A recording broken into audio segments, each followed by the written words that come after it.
Property of photons, properties of photon.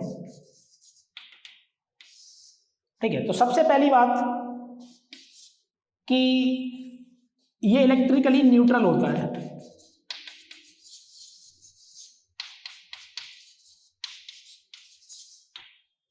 Photon कैसा होता है? इलेक्ट्रिकली न्यूट्रल होता है। अगर ये इलेक्ट्रिकली न्यूट्रल होता है तो कभी भी तुम्हें अगर कभी इलेक्ट्रिक फील्ड और मैग्नेटिक फील्ड दिखाई जाए कि मान लो ये इलेक्ट्रिक फील्ड है और अगर इसमें कोई भी फोटोन को छोड़ा जाता है, अगर इसमें कोई फोटोन आता है तो ये डिफ्लेक्ट नहीं होगा, ये सीधा निकल जाएगा।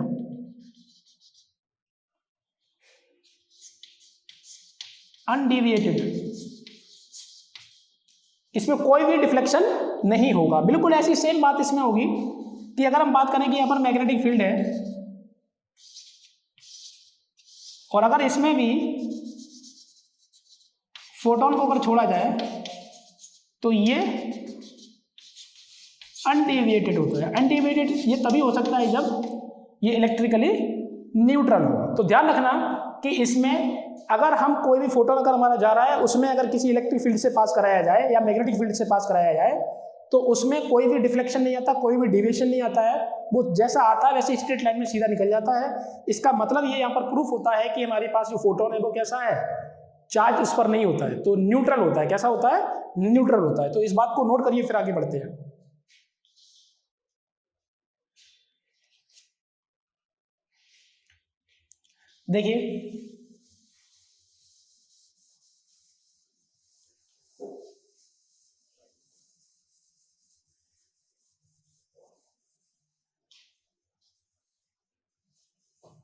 देखिए इसका दूसरा पॉइंट है कि rest mass of photon is 0। Rest mass photon का कैसा होता है? 0। बट ध्यान रखना कि अगर बेसिकली फोटोन कभी रेस्ट पर होता नहीं है, कि ये बात भी है कि फोटोन को तुम कभी भी रेस्ट पर बोल ही नहीं सकते। फोटोन होगा वो तभी होगा जब वो मूविंग होगी। लाइट हमेशा, जब लाइट अगर होगी तो क्या होगा? फोटोन रेस्ट में कैसे हो सकता है? लाइट किससे मिलकर बनी होती है? लाइट किससे मिलकर बनी होती है? फोटोन से। तो फोटोन रेस्ट पे हो कैसे सकता है? तो पहली बात है कि ये कोई लॉजिक ही नहीं बनता इसका कि रेस्ट मास अगर 0 बोला जाए, हालांकि अब होता यही है, तो इस पर हमें ये चीज पढ़ना भी है। अगर हम बात करें इस पर कि अगर फोटोन अगर मूविंग है, रेस्ट मास तो 0 बोल दिया, तो मूविंग है तो इसका मतलब क्या मास हो सकता है? तो मास तो हो सकता है, बट मास डिफाइन नहीं है। फोटोन का मास डिफाइन नहीं है। दूसरी बात यह है कि फोटोन को हम पार्टिकल भी नहीं कह सकते। फोटोन का पार्टिकल मतलब ये लाइट का पार्टिकल फोटोन होता है, लाइट का पार्टिकल फोटोन होता है, बट लाइट को कभी एक पार्टिकल नहीं बोल सकते। पार्टिकल का मतलब होता है इलेक्ट्रॉन, प्रोटॉन और अल्फा पार्टिकल, ये सब पार्टिकल हैं। बात समझ आ रही? तो हम डायरेक्ट पार्टिकल नहीं कह सकते उसे। क्या बात समझ आ रही है कि नहीं आ रही है? ये चीज है। तो अब अगर तीसरा पॉइंट लिखोगे तो क्या होगा? Moving mass of moving photon is there. ठीक है, बट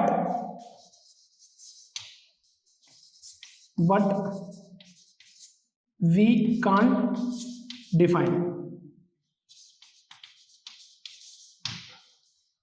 ठीक है, ये बात पता होनी चाहिए। तो पहले इतना नोट करिए, फिर आगे बढ़ रहे हैं। नोट करिए। देखिए चौथा पॉइंट देखिए इसका।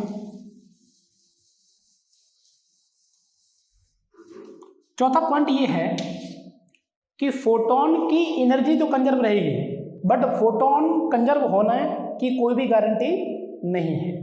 फोटोन जैसे कोई भी फोटोन्स जा रहे हैं, किसी भी सरफेस पे पड़ रहे हैं, तो उस पर एनर्जी कंजर्व होने तो हम कह सकते हैं कि एनर्जी कंजर्व होगी, बट फोटोन्स कंजर्व होंगे हम कह भी सकते हैं और नहीं भी कह सकते हैं। ये डिपेंड करेगा कि फोटोन्स अगर वो बिल्कुल एब्जॉर्ब कर लिया गया तो फिर उसमें फोटोन्स की क्वांटिटी खत्म हो जाएगी, लेकिन एब्जॉर्ब किया हुआ फोटोन की एनर्जी तो बढ़ेगी ना।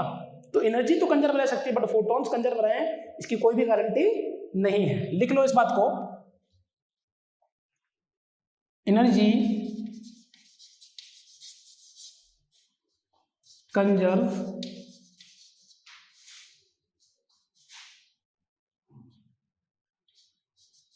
हो सकती है,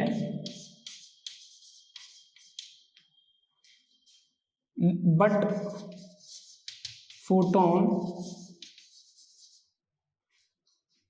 कंजर्व होने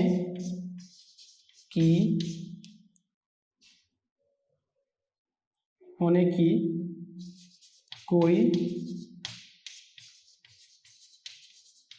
गारंटी नहीं है। नोट कर लो। चलिए आगे देखिए, 5वां पॉइंट देखो। 5वें पॉइंट में ये बात कर रहे हैं हम कि एनर्जी क्या होती है फोटोन की। तो लिखो एनर्जी ऑफ फोटोन, तो इसे बोलते हैं हम एच न्यू। इसे क्या बोलते हैं हम? H new. और न्यू क्या होती है? फ्रीक्वेंसी। न्यू क्या होती है? फ्रीक्वेंसी। ठीक है, तो इसे क्या लिख सकते हो? H C by lambda. देखिए, तो ये कैसे कह सकते हो कि जो एनर्जी है वो हमारी एच न्यू के बराबर होगी? यह बात आप कैसे कह सकते हो? ये बात तभी कह सकते हो कि आपको एक मैं बताता हूं ये चीज आई कैसे, इस चीज को समझिए। पहले एच न्यू के बराबर दिया है, तो सबसे पहले समझिए कि फ्रीक्वेंसी के डायरेक्टली प्रोपोर्शनल एनर्जी है।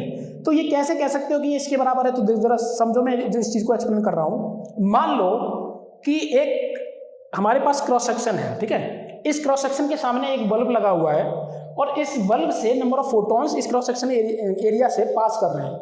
तो मैं ये पूछ रहा हूं कि नंबर ऑफ फोटॉन्स कितने पास करेंगे, ये इस बात पर डिपेंड करेगा कि उसकी एनर्जी कितनी होगी।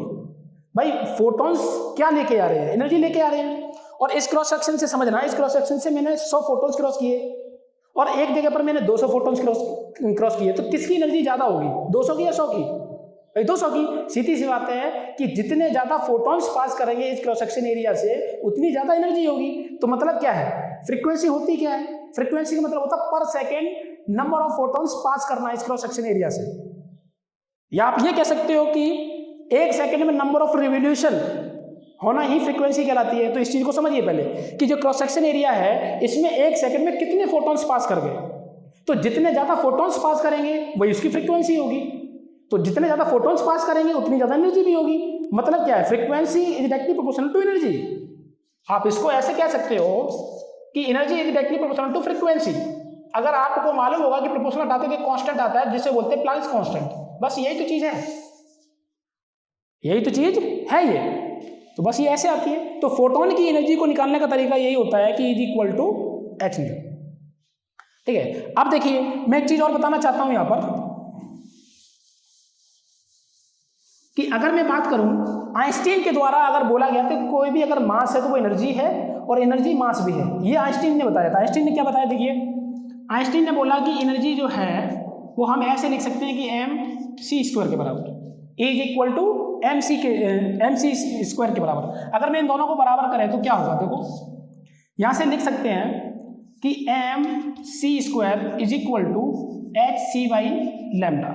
यहां से सी से सी अगर काट देंगे तो आएगा क्या? देखिए हमारे पास आ जाएगा ये पी, हमारे पास बचेगा क्या? M C is equal to H by lambda. और मास इंटू वेलोसिटी क्या होता है? मास इंटू वेलोसिटी क्या होता है? होता है मोमेंटम। क्या होता है? मोमेंटम। तो इसे लिखेंगे P is equal to H by lambda. ठीक है, तो ये रिलेशन हमारे पास आ गया और ये किसके द्वारा आया? एनर्जी के द्वारा ही आया। तो इसे नोट करिए, फिर आगे बढ़ते हैं। नोट करिए, चलिए आगे देखिए।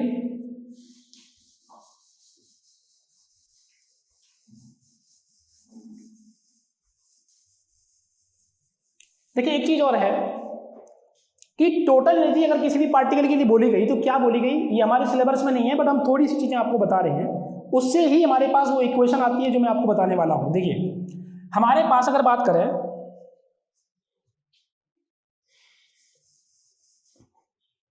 हम अगर बात करें यहां पर तो क्या देखिए total energy of a particle वो क्या होगी, E is equal to under root में p square C square plus m not square c की पावर 4। ठीक है, अब देखिए इस चीज को, अगर मैं बात करूं कि एक फोटोन की एनर्जी के लिए निकालने के लिए, तो आपको भी पता चल जाएगा कि फोटोन की एनर्जी कैसे निकालेंगे। देखिए जो हमने पीछे रिलेशन दिखाया था ना, E is equal to M C square, देखिए वो कैसे आता है, इस चीज को समझिए। ये रिलेशन हमें ये दिया गया, अब जरा समझना, अगर मैं बात करूं कि फोटोन के लिए, तो रेस्ट मास फोटोन का क्या होता है, रेस्ट मास ऑफ फोटोन क्या होता है, 0। अगर ये 0 होता है इसका मतलब क्या है, हमारे पास m not is equal to 0 के बराबर हो गया। क्यों, क्योंकि ये चीज जो होती है वो होता है रेस्ट मास ऑफ पार्टिकल। अब देखिए, अब जैसे कि पार्टिकल के बारे में बात करें तो नॉर्मल हमारे पास जितने भी पार्टिकल्स पाए जाते हैं, क्या वो पार्टिकल्स का मास 0 होता है। जैसे हम अभी खड़े हैं तो मैं रेस्ट पे हूँ, मैं भी एक पार्टिकल हूँ, तो क्या मेरा रेस्ट मास 0 है, नहीं, मेरा मास वही है जो नॉर्मली होना चाहिए। बट अगर स्पीड ऑफ लाइट के कंपेरिजन के अगर तुलना किया जाए, स्पीड ऑफ लाइट की अगर तुलना की जाए, तो उसके कंपेरिजन में अगर मैं उसी की स्पीड के लगभग बराबर भागता हूँ, तो मेरा मास और कुछ होगा।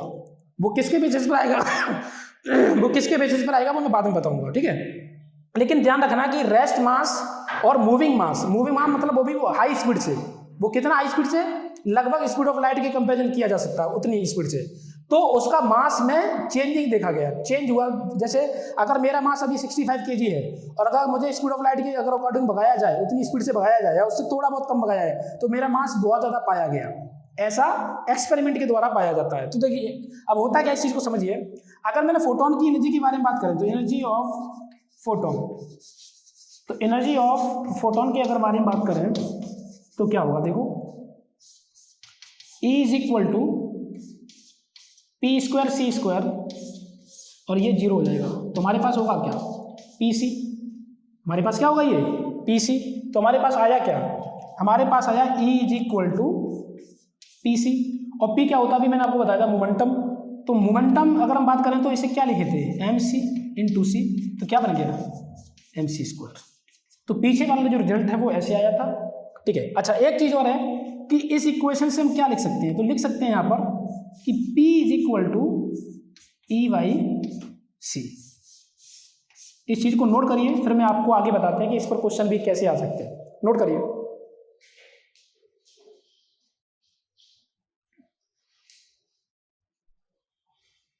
चलिए आगे देखिए।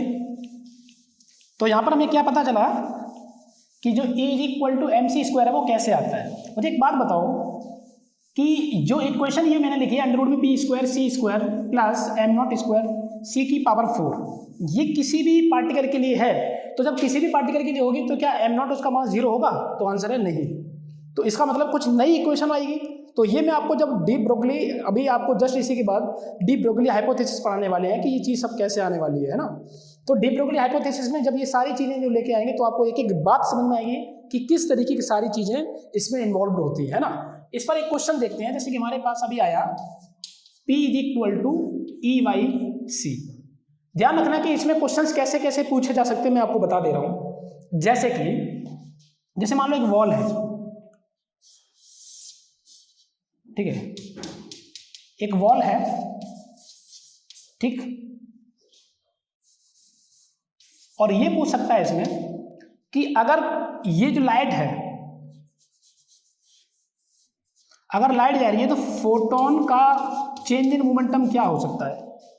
तो अगर ये इधर जा रही है तो इसके लिए मोमेंटम क्या लिखोगे, P initial is equal to E by C.